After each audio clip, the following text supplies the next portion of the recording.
Hi comrades, இன்றைக்கி நம்ம complaint பார்த்தீங்கன்னா ஒரு ஏசி அவுத்து புது வீட்டில் ஃபிட் பண்ணி தரணும். இது பார்த்தீங்கன்னா நெட்டெல்லாம் கிராக்கில் இருக்குது. சரி, நெட்டை மாற்றிடலாம் சொல்லிட்டு கஸ்டமர்கிட்ட காமிக்கிற ஒரு வீடியோ ஒன்று எடுத்துக்கிட்டு ஏசியெல்லாம் அவுத்துட்டோம்.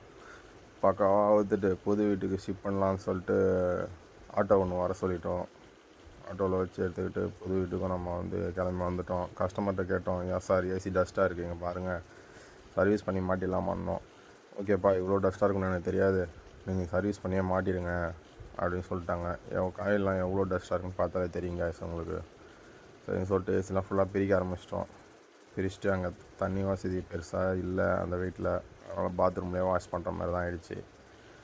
பாத்ரூம்லேயே சரின்னு சொல்லிட்டு கட்டி கொண்டு வந்து வச்சுட்டு ஸ்பேஸ் சின்னதாக இருந்ததுனால அது வாஷ் பண்ண ஆரம்பிச்சிட்டோம். ஃபுல்லாக பார்த்தீங்கன்னா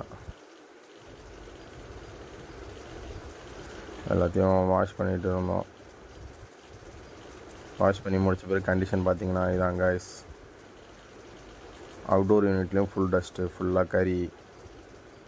அடிக்குள்ளே எப்படி போகுதுன்னு தெரியும் கைஸ் உங்களுக்கு. ஃபுல்லாக கறியாக தான் போயிட்டு இருந்துச்சு. ரொம்ப நேரம் ஆகிடுச்சு அவுட்டோர் யூனிட் சர்வீஸ் பண்ணுறதுக்கு. சன் சைடு கீழே வச்சுருந்தாங்க, அதனால் பார்த்தீங்கன்னா ஃபுல்லாக டஸ்ட்டாக கம்ப்ளீட் ஆகிடுச்சு.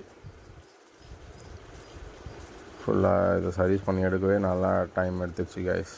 சரின்னு சொல்லிட்டு பக்காவாக சர்வீஸ் பண்ணி எடுத்துகிட்டு ஃபுல்லாக இன்டோர் யூனிட்லாம் ஃபுல்லாக பிடிச்சி அசம்பிள் பண்ண ஆரம்பிச்சிட்டோம்.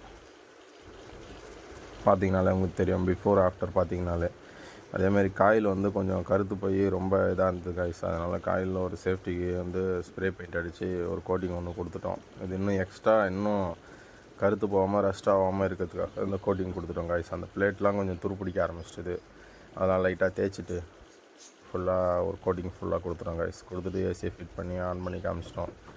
கஸ்டமரும் ஹாப்பி, நாங்களும் ஹாப்பி. ஃபுல்லாக பார்த்திங்கன்னா அவுட்டோர் இன்டோர் ஃபிக்ஸ் பண்ணிட்டோம். அவுட்டோருக்கு அங்கே கஸ்டமர் வீட்டிலே ஸ்டாண்ட் இருந்துச்சு, அந்த ஸ்டாண்ட்லேயே வச்சு பக்காவாக ஃபிட் பண்ணி கொடுத்துருவோம் கைஸ். பைப்பும் பார்த்திங்கன்னா தெரியும் எந்தளவுக்கு நீட்டாக கொண்டு வந்திருக்கோன்னு சொல்லிட்டு. ஸ்டார் கேஸ் பக்கத்தில் இருந்தனால முடிஞ்ச அளவுக்கு பெண்ட் பண்ணி பக்காவாக கொண்டு வந்துடுவோம் கைஸ். பைப்பு பெண்ட் பண்ண தான் கொஞ்சம் டைம் எடுத்துக்கிச்சு. ஒர்க் முடிச்சுட்டு கிளம்பிட்டோம் கைஸ்.